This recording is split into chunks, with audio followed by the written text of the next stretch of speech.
What's up, guys? Welcome back to Smoking UK, where we review, communicate, and educate all things tobacco. Today, we're joined by the man himself, Mr. Paul Green. Good afternoon.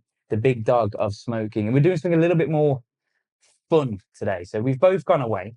We've picked 3 New World cigars and 3 Cuban cigars of our own taste, our own choice. We haven't shown each other, and we're going to reveal it and explain why you guys should be trying these cigars during 2025. So let's run the intro. Let's jump into the first cigar. We interrupt this program to bring you an important announcement.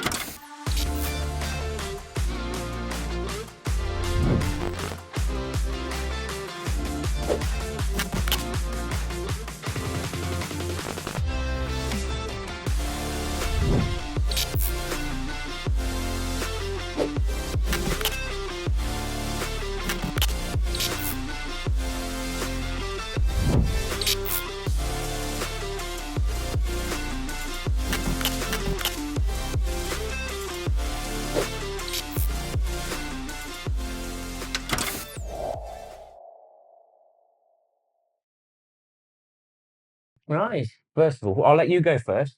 We'll go with the New World.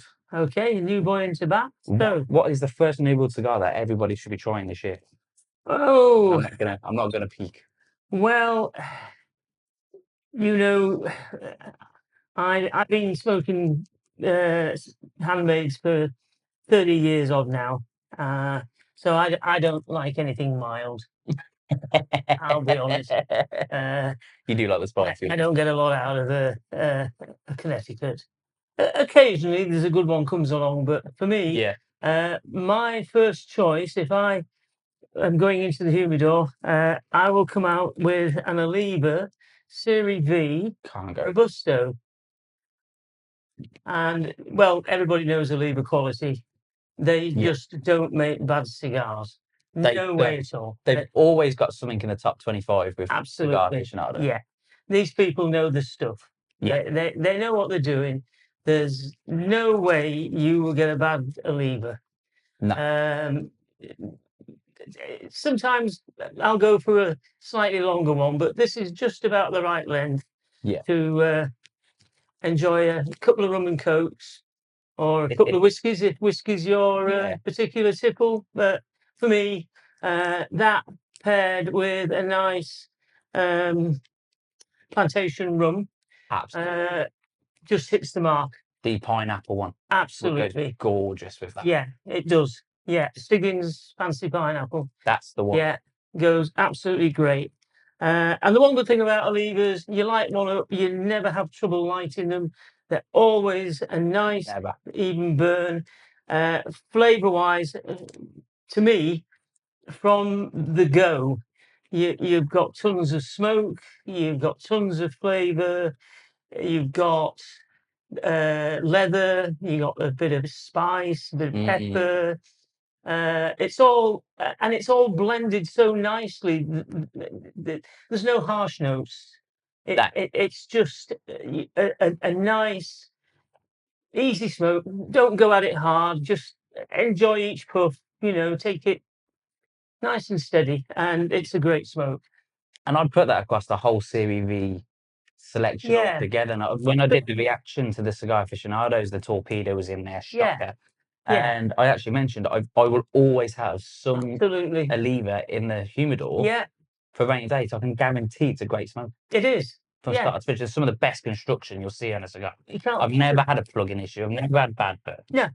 I've never had to use a cigar tool on an Oliva. But in the amount of years you've been smoking, that's not bad using it once. Yeah. I just find they're a great go-to cigar. I'll be honest, price-wise, they're nearly coming up to Cuban prices. They are but, now, you get what you pay for, and they're worth it. You know what you're going to get. Exactly. I think Zeno Davidoff said it the best. Smoke less, but smoke the best. Absolutely. I'd rather smoke a little less cigars in a month. Yeah. But have a cracking one like that. Absolutely. Any day of the week. Any day of the week. Yeah. So what's your choice, James? My first choice for New World, I'm going to pick what was my cigar of the year for 2024, and that is the Macanudo España en Misery. Oh, right.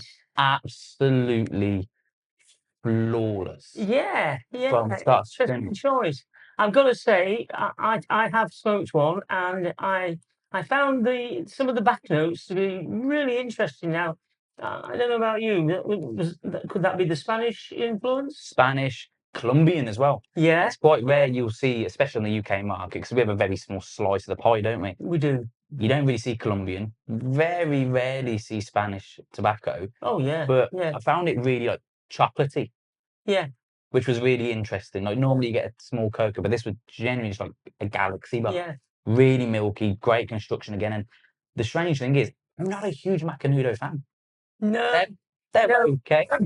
Yeah, I'll agree with you there that they're nothing like the Macanudos of 25 years ago. See, this is what I say. But Everyone I ask, mm, who's obviously older than me, say Macanudo back in like the oh, they 90s, were early 2000s were fabulous. Absolutely. incredible. Yeah, yeah, But that just yeah, blew me away. yeah. It's to me, it's well constructed. And like I say, anyone who's looking to just want to try a little something different, you won't be wasting your money. I think it's a great cigar. If someone wants to try something different but doesn't like the whole infused and flavored stuff. Yeah, Very diverse flavors. It's weird Yeah. because you still get the standard spice, yeah, cedars, earth, but you've got all that like espresso and probably the smoothest retro hail I've ever had on a cigar, especially a New World. Absolutely flawless. And yeah, nearly everyone I've recommended that cigar to has raved about it. And Yeah. oh my God, James, thank you so much for recommending it. yeah. Excellent choice. So what's your Right. second Well, world? once again, we're playing. Well, not safe, but tried and tested, I think is the best way to Yeah. describe these. This was probably one of the first cigars that when I started to spread my wings and thought there's more than just such and such. And this is the Rocky Patel Nicaraguan Edge.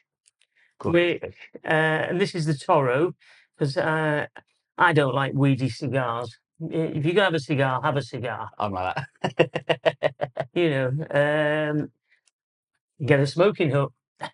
And I've had the great fortune to host an evening with Rocky Patel a while back now, but it was a great night. Learned such a lot from talking to the man. Well, like I say, if I'm just looking to mix things up, not for the faint-hearted, you know. No, it's definitely not. I certainly wouldn't suggest this on an empty stomach. No, I remember the first time I ever smoked one was with you. Yeah. And I think I must have smoked something really light. And I said, Yeah. oh, I fancy stepping up a bit of a game. And you went, Yeah. have that. Yeah. It was Oh, yeah. just, Yeah. There's a good, what would you say, 80 minutes there? yeah, easy. And once again, the good thing about Rocky Patel, you've got bags of flavour, lights really nicely, burns great. There's Construction. no Mickey Mouse antics with it. You're not having to keep leveling it up. Very rare if you do get a bad one. But once again, there's lovely peppery notes. Yeah. The spices there, and then sometimes I get a whiff of chocolate. Yeah. Yeah, I got that. Different palates pick up different things. And I always say to people, write your thoughts down, or do a point system so you can look back and if it's got 3 ticks, you think you remember. Well, that must have been all right. Otherwise, I wouldn't have given it 3 ticks. Yeah. Absolutely. But yeah, I find these are good value for money. Yeah, and I tell you, I love the presentation. I love that it's got no band but a foot. Just simple, yeah. Because you walk into our humidor, it's just a vast array of colours. Absolutely, yeah. That stands out. Oh, it's recognisable, yeah. Amongst the whole massive amount we've got, But we've got a cream-coloured band, and the Nicaraguan has got this lovely blue band, and it's spotted from a mile away. Oh yeah, absolutely. Bear in mind where that is at the moment, and Rocky Patel's famous for doing really bright colours. Oh yeah. Anyway, that is just like a beacon. Yeah. I still walk in there now after over a year of working here, and my eyes still go boom, edge Yeah, straight away. yeah. I just- And the thing about these, they, I think I've been selling these for the last 15 years. Even in the shop in the middle of Leeds, they were always popular. Yeah. If I've got one complaint, it's the boxes, because they always break when you open the blooming things. Rocky sort of. Yeah, yeah. That's the one thing that will, for me, lets the brand down is the almost cheap packaging. When you look at things like the DBS, that Oh a yeah. padded and the white label. White label. Yeah. I mean, all our girls are waiting for a white label box. Because I stole the first one. they want it for jewellery. Courtney uses it for jewellery. Yeah. But to me, that's the one thing that lets it down. But hey ho, if the choice to be told, I'd rather have a good cigar Than the packaging. than a good looking box and a cigar that you think, wow, well, yeah, not the best. Anyway, there you go. That's my second choice. So I think it's at this point where we're going to start showing how different our palates are. Go on. You like your full bodies. I certainly like do. a medium to lighter cigar, and for me, this cigar just represents everything a cigar should be. It's not trying to be something it's not. It's not trying to taste like this. It's just all round amazing tobacco. And that's the Hoya Classico. And I think it's called Classico for a good reason. We sell an awful lot. Personally, I've smoked one quite a while back now. Enjoyed it at the time, but for me, it's too light. I can imagine it. Especially with some of the ones you picked out. Yeah, I can imagine that being for anybody really just wanting to toe dip into handmaids.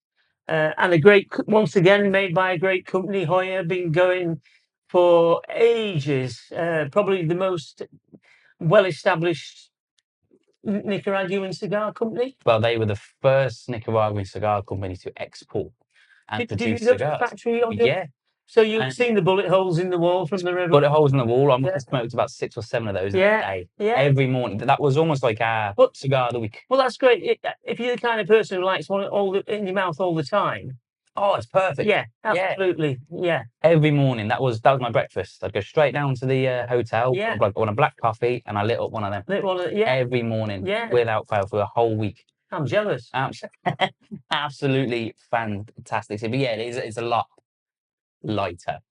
Yeah. It's great for beginners. Absolutely. If you've never touched a cigar before in your life, that's going to send you a bit creamy. Very creamy. I think that it will give you a good example of what Nicaragua can offer you. Oh yeah. Flavor profile without almost sending you a bit silly with the lever V. You can go blowing your head off to just exactly. It's a great starting point, and then you can start working your way up and start getting yourself to the door. Yeah, it just shows the gamut of flavour and strength that the Nicaraguans, and I mean they've got their act together over the last 20 years. I mean, when I started with my humidor in the hedgerow, if it wasn't Cuban, it nearly wasn't worth bothering with. There's so few what we now call New World cigars that were worth stocking. And the other problem was cigar smokers weren't used to them. Yeah. So basically, they stuck to what they knew. Yeah, you were struggling to sell them anyway. It was only the adventurers who wanted something a bit different. Yeah. And back in those days, the qualities of Cubans was a heck of a sight better than it is today.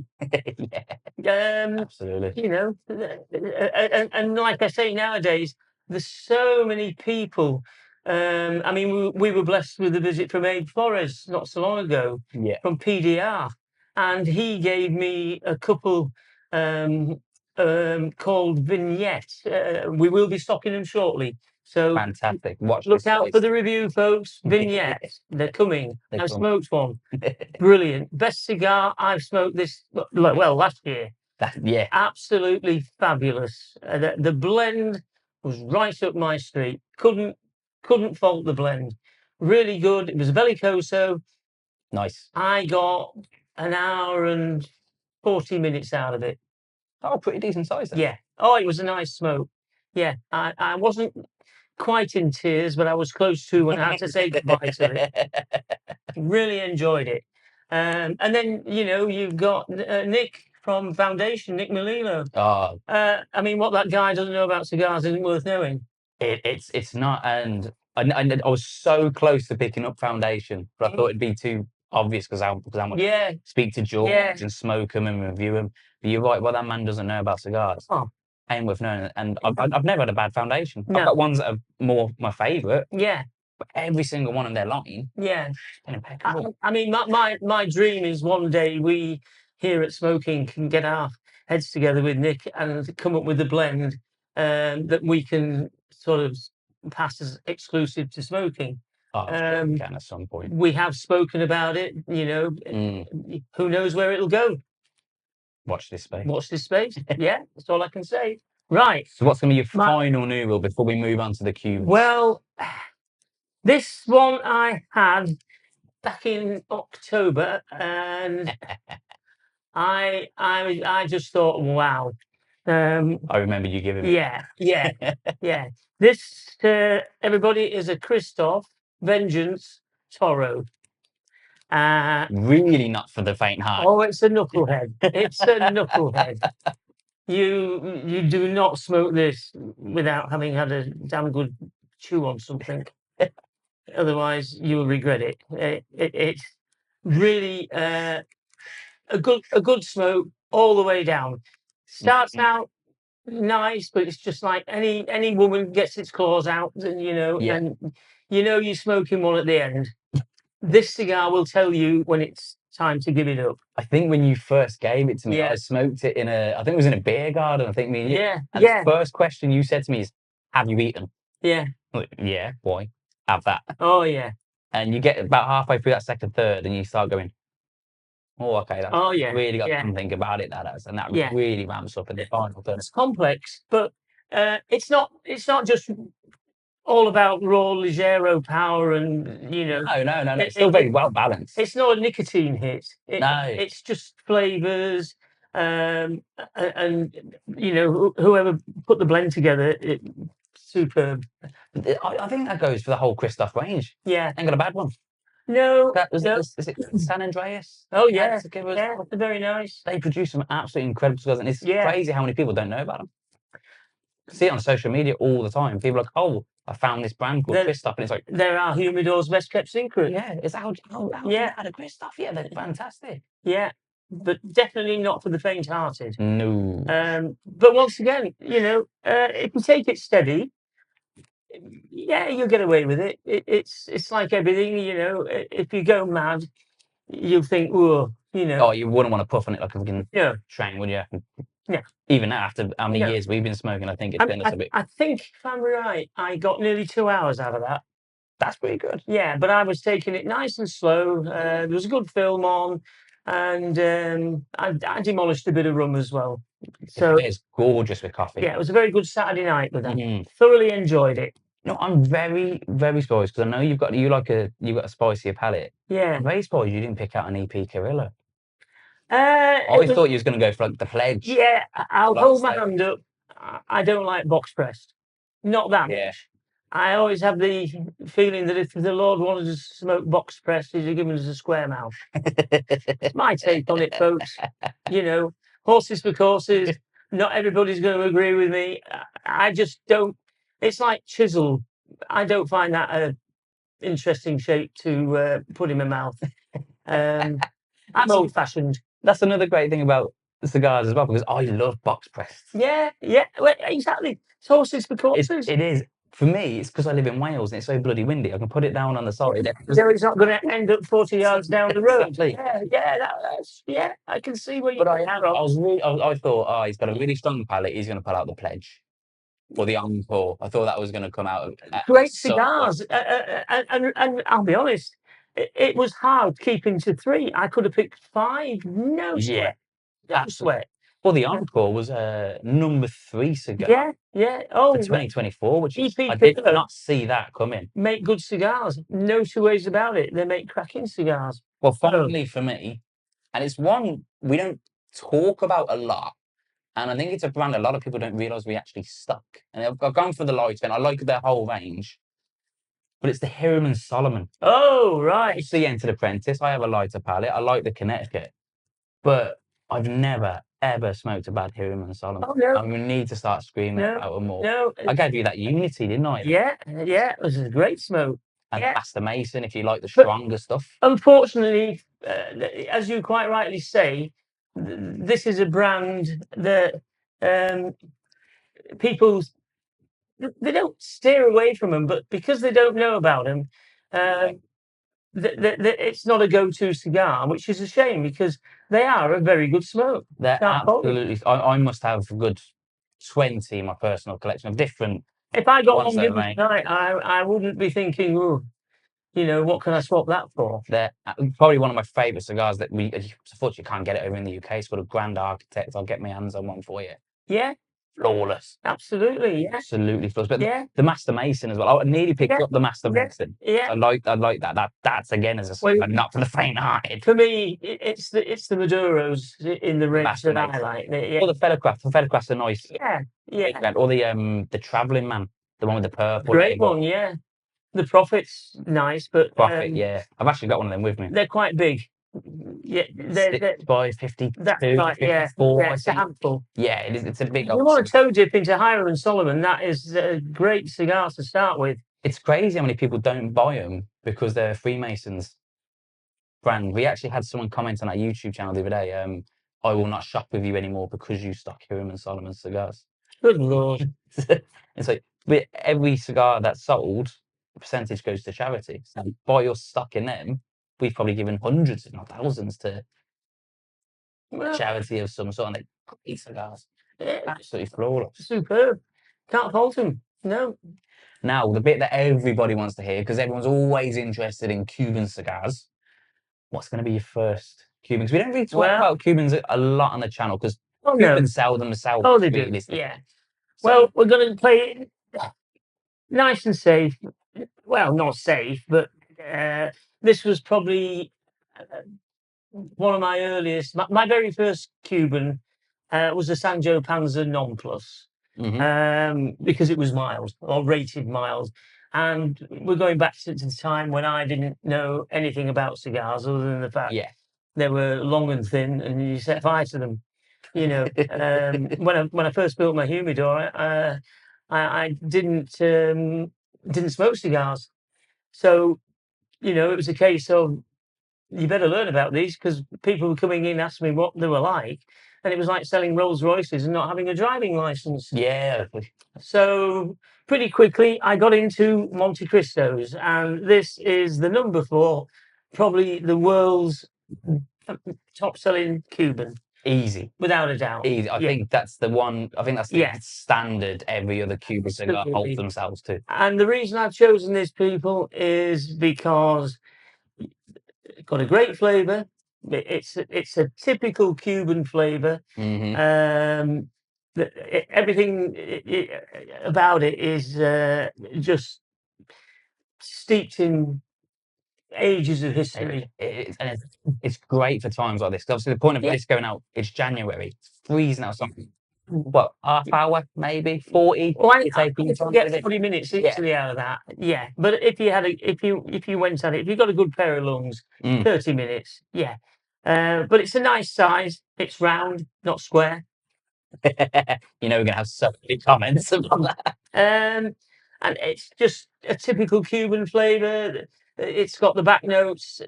You know, you can pick up an Edmundo and it'll probably taste the same. The difference being, an Edmundo will last an hour plus. This, if you just wanted a quick smoke, value for money. And the good thing about these is they tend, because they sell so well, they're priced pretty competitively. In the sense that you know, we don't give them away, but we certainly you know, we're always competitive. Yeah, we're always keen on price for these because we know we can shift them. And like I say, for me, one of the first Cubans I smoked, and I just enjoyed it. It's a good. The great thing I love about Monte Cristo is they invest their money in the right things. They make Yeah. sure the cigars taste. They'd rather their cigar look a bit more boring, Yeah. with a very plain, simple, not although iconic Oh yeah. taste incredible. Where some cigars try to make them look all really nice and flashy. Oh, that's right. There's nothing. Maybe should have made a better cigar. Yeah. With Monte Cristo, any of them you pick up, whether it's the Open Eagle or you pick up this or pick up that, it's always going to be a great stick. Yeah. Yeah. Yeah. I absolutely, I love. I think that's a So great choice. that is my first Cuban. So my first one is one I haven't smoked for. It was probably one of the first cigars I personally reviewed about 5-6 years ago, and it's one cigar everybody overlooks because of the price. They don't believe it's a true or real Cuban, and that's the Quinteros. That particular one, the Petites, is a 4x40 flue, not the massive spoke, and I think they had everyone knew they were machine made, and I think around about the early 2000s they moved over to being handmade. That's right. And I feel like everybody still thinks they're machine made, although they're not. They're not. No. Don't expect heart of gas level flavors. Don't expect Hoya number 2 flavors. But if you want a good, solid start to finish, it's not going to come and rolled on you. It's not going to fall apart. Well, it's an entry level. Full of flavors. And yeah, if you've never touched Cuban cigars before in life, it won't break the bank. Perfect. And again, because it's freezing cold outside, half hour, 20 minutes. Oh yeah, perfect. I love them. I'm a big advocate and a huge fan of the Quinteros. But people see that at 11, 12, 13 quid and then go, oh no, that's not a real Cuban. I'm going to go and buy this at 20. It is. Fantastic. Oh yeah, we do quite well with the Quintero. They don't have a big following, but to me they've got a loyal following. They've got to be like niche cult following. That's right. If you love them, you love them, and that's right. Yeah. And for the price, as you say, it isn't something that you'll go to bed and go, whoa, that was something out of this world. But if you're an all round, just if you want to smoke, fantastic. Yeah, can't argue.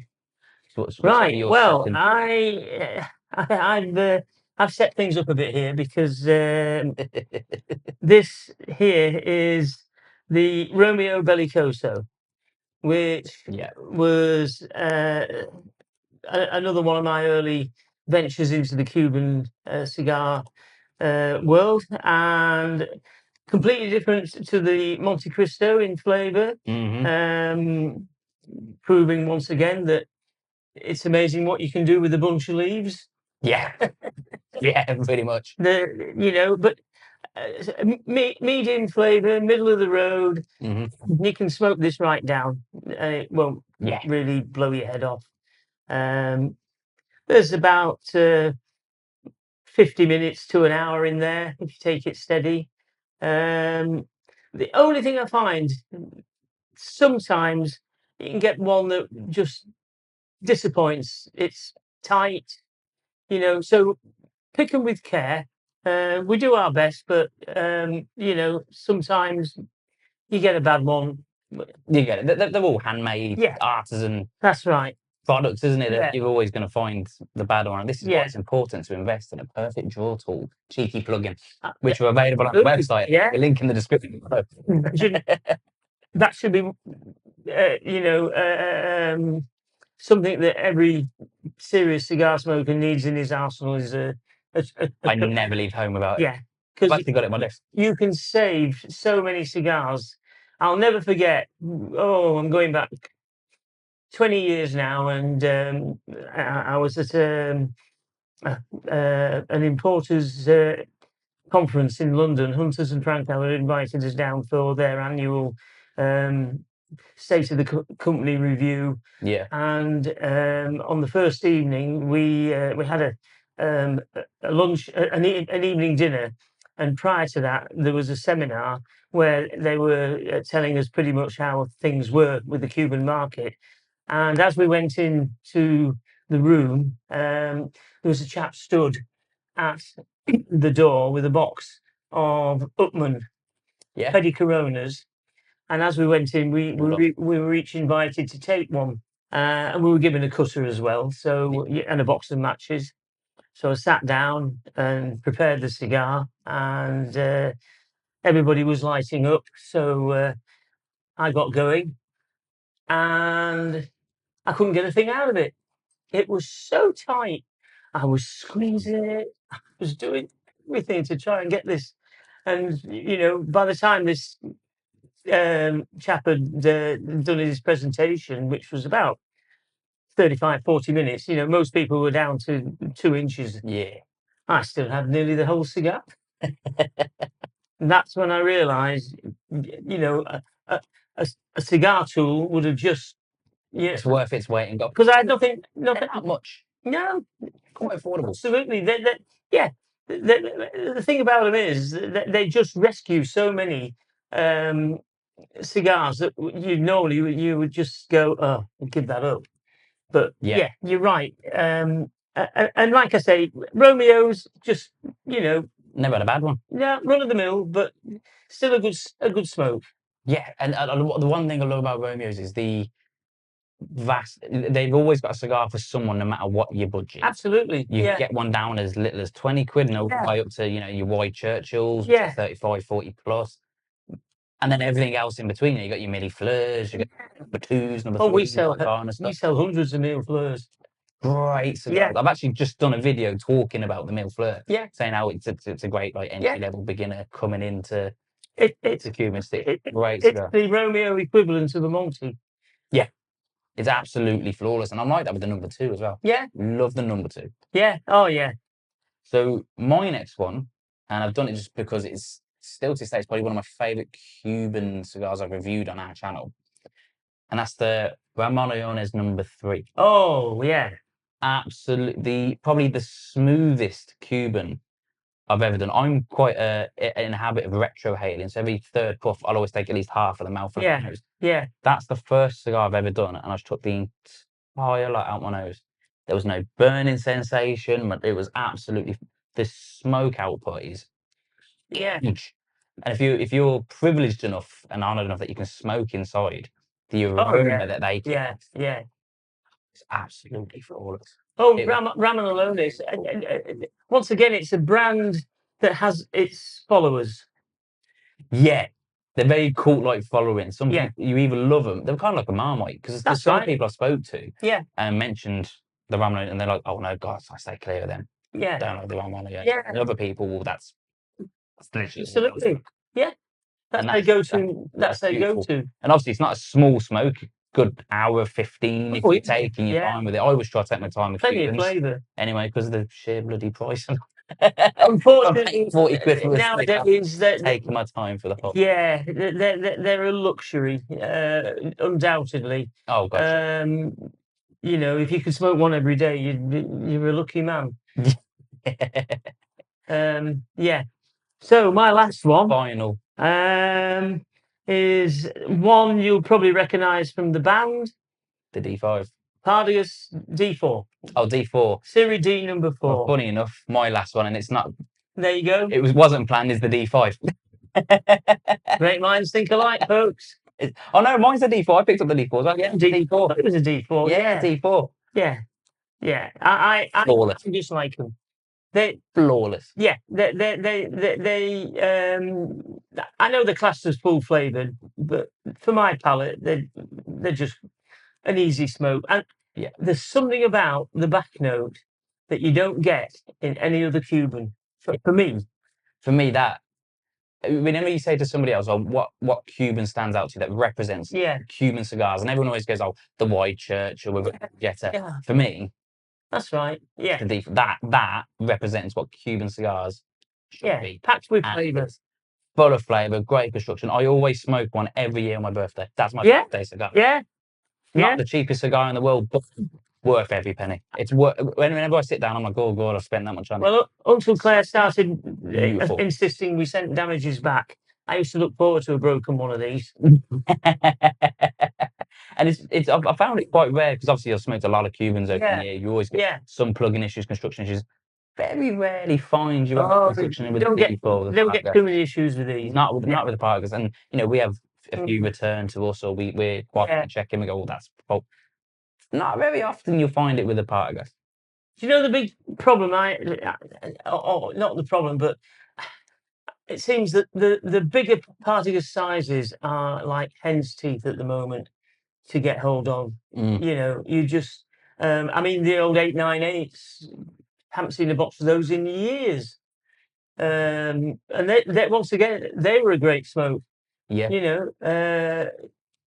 But it's just a shame that there's so many brands that we struggle to get our hands on. I mean, worldwide demand is just phenomenal.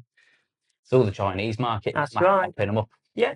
And we still get a pretty decent market, but yeah, we don't very get small everything. slice of the pie, don't we? Yeah.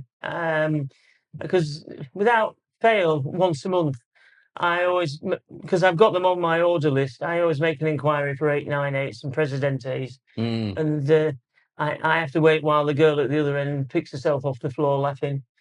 The Presidente, that's a good stick.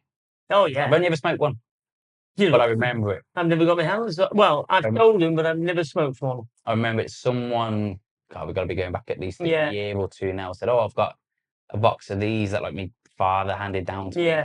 Do you want one? Completely for free." So I didn't even pay for it. He just sent it to me. And I was really reluctant. And every week, I kept it as in storage. And every week he would message me, "Have you smoked it? Have you smoked it? Have you smoked it?" And I lit it up and I was just like, oh, yeah.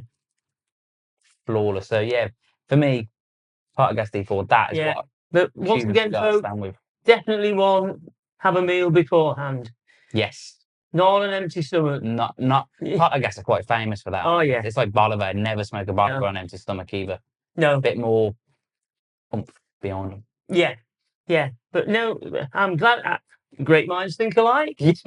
All I can say. And that wasn't even coordinated. Oh, no. We did this quite randomly, folks. We picked these out while nobody else was there. So, well, as you can see, out of the 12 cigars, there's only one that we both agreed on. We've matched on. That's crazy. So that's it, guys. Thank you, Paul, for joining us. It's not going to be the last video. I love talking about cigars. Yeah. Like I say, our room's full of great smokes, and happily, the good weather's going to be coming soon again. We can get out, get in the garden, enjoy them. And we got a lot of new stuff heading this way. James will be reviewing them, so keep watching, folks. We'll give you the lowdown on all the good stuff heading this way. Well, I've made it our personal mission this year is that we will find everyone their next best cigar. Certainly going to try. So that is a statement, and that is something we're going to a target we'll stick to. So absolutely, make sure you hit that subscribe button and enable your notifications, because we will help you find your next best cigar. Yeah, and we'll see you in a future video. Keep on smoking, folks.